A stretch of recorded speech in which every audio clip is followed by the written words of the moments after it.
રાજ્યના સિંચાઈ પુરવઠા મંત્રી ઈશ્વરસિંહ પટેલે આજે અરેઠીના ટડકેશ્વર ખાતે ઉકાઈ જમણા કાંઠા કેનાલની મુલાકાત લીધી અને નિરીક્ષણ કર્યું। સુરત જિલ્લાના માંડવી તાલુકામાંથી પસાર થતી ઉકાઈ જમણા કાંઠા કેનાલના રિનોવેશનનું કામ હાલ પૂરજોશમાં ચાલી રહ્યું છે। કામગીરીનું નિરીક્ષણ કરવા માટે રાજ્યના સિંચાઈ પુરવઠા મંત્રી ઈશ્વરસિંહ પટેલ અરેઠીના ટડકેશ્વર ખાતે પહોંચ્યા। મહત્વનું છે કે ઉકાઈ જમણા કાંઠા કેનાલમાં હાલ અલગ અલગ જગ્યાએ 6 જેટલા સાયફન બનાવવાની કામગીરી ચાલી રહી છે। આ રિનોવેશન કામગીરીને ધ્યાનમાં રાખીને કેનાલ 36 દિવસ માટે બંધ રાખવાનો નિર્ણય લેવામાં આવ્યો છે। મંત્રી ઈશ્વરસિંહ પટેલે સ્થળ પર પહોંચીને નિર્માણાધીન કેનાલના કામનું બારીકાઈથી નિરીક્ષણ કર્યું। તેમણે વપરાતા મટીરીયલ અને કામની ગુણવત્તાનું પણ ખાસ ચેકિંગ કર્યું।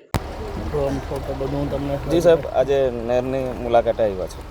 ગઈકાલે 24 જાન્યુઆરી મકર સંક્રાંતિના દિવસે મારા હાંસોદ તાલુકાના હાંસોદ, અંભેતા, પારડી, સુણેવ અને બાલોદા ખાતે પણ લાઇનના કામોની મુલાકાત લીધી હતી।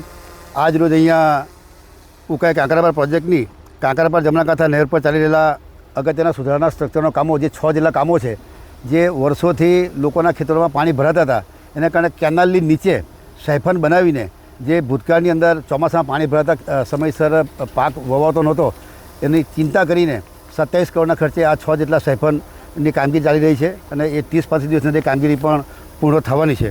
આની સાથે નહેરના લાઇનના કામ, પુલના કામ, HRCR રોડ વગેરે થવાને કારણે એવા 72 જેટલા કામોનું પણ કામગીરી થઈ રહી છે। એમાં લગભગ 200 કરોડના ખર્ચે આ કામગીરી થવાની છે।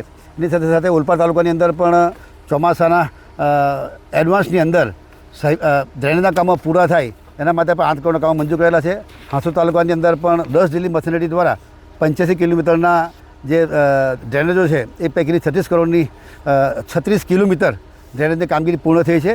અને અમારી જે વન ખાડી છે કે જે પાંદોળથી નીકળીને નર્મદા મૈયામાં જ્યાં દંતરાઈ ખાતે જ્યાં મળે છે એ જગ્યાએ પણ ખાડીને ઊંડી કરવાનું એ 50 ફૂટ લાંબા બૂમવાળા મશીન દ્વારા ત્યાં કામગીરી ચાલી રહી છે અને એ ટૂંક સમયમાં કામગીરી પૂર્ણ થવાની છે। અને આ 36 દિવસમાં કામગીરી પૂર્ણ થયેથી ખેડૂતોને સમયસર પાણી મળે એ પ્રકારનું આયોજન કર્યું છે। કોન્ટ્રાક્ટરશ્રીને અને અધિકારીશ્રીને પણ સૂચના આપવામાં આવી છે કે કામો સમયસર પૂરા થાય, સારા ક્વોલિટી જળવાઈ રહે એ પ્રકારની એમને સૂચના પણ આપવામાં આવી છે। Bureau report, Satya TV news, Surat.